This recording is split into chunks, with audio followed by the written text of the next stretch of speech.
Hai, salam selamat berjumpa kembali.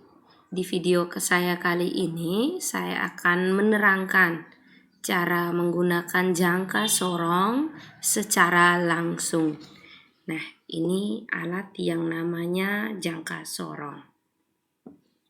Bagian-bagian dari jangka sorong, rahang tetap atas, rahang tetap bawah, rahang geser atas, rahang geser bawah, pengunci atau skrup pengunci, skala utama, dan skala nonius.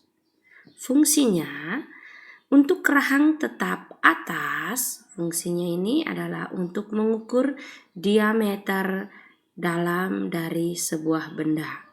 Rahang bawah fungsinya adalah untuk mengukur diameter luar dari suatu benda.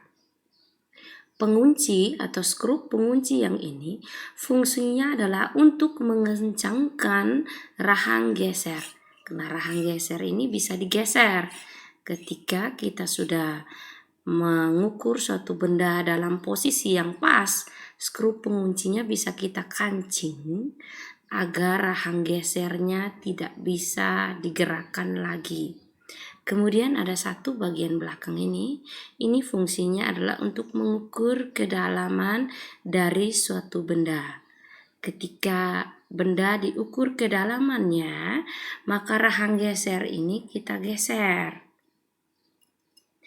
Ketika kita geser ke bawah, maka alat pengukur kedalaman ini akan semakin panjang. Dan ketika kita geser kembali ke atas, alat pengukur kedalaman ini akan semakin pendek. Oke, cara menggunakan micrometer skrup demikian. Untuk mengukur diameter dalam dari benda yang sudah saya siapkan ini, atau media. Oke. Ini ketika kita sudah memasukkan benda seperti ini, rahang gesernya kita kencangkan pada benda. Setelah kita kencangkan, maka skrup pengunci ini kita kancing sehingga rahang geser tidak bisa bergeser lagi, baik ke dalam maupun keluar. Ketika skrup pengunci sudah kita kancing, maka bendanya sudah dikancing kuat dalam posisi stabil dan tidak bisa jatuh. Setelah itu, skalanya siap kita baca. Cara membaca skala pada jangka sorong, silakan perhatikan video saya sebelumnya, cara membaca jangka sorong. Kemudian, cara mengukur menggunakan rahang bawah atau cara mengukur diameter luar. Caranya, skrup penguncinya kembali kita kencangkan untuk membuka atau mengambil benda ini. Kemudian kita masukkan bendanya pada rahang bawah. Kita kancing kembali. Kita dorong rahang gesernya, kemudian skrup penguncinya kita kencangkan. Nah, seperti ini. Maka rahang gesernya tidak bisa kita gerakkan dan bendanya sudah dalam posisi pas. Kemudian skalanya bisa kita baca.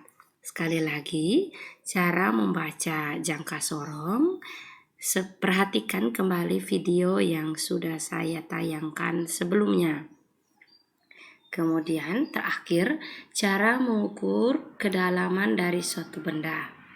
Bendanya kita ambil kembali. Caranya kita kendorkan kembali skrup pengunci, lalu kita ambil. Oke.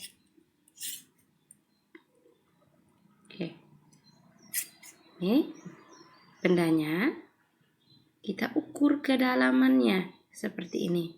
Oke. Kalau yang ini masih ada kelebihan, maka kita paskan.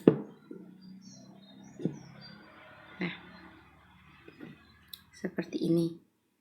Ujung dari jangka sorong tepat berada di sisi bagian bawah atau tepat berada pada dasar media yang saya gunakan untuk mengukur kedalaman. Setelah pas pada posisi ini, skrup penguncinya kita kancing dan skalanya siap kita baca. Demikian.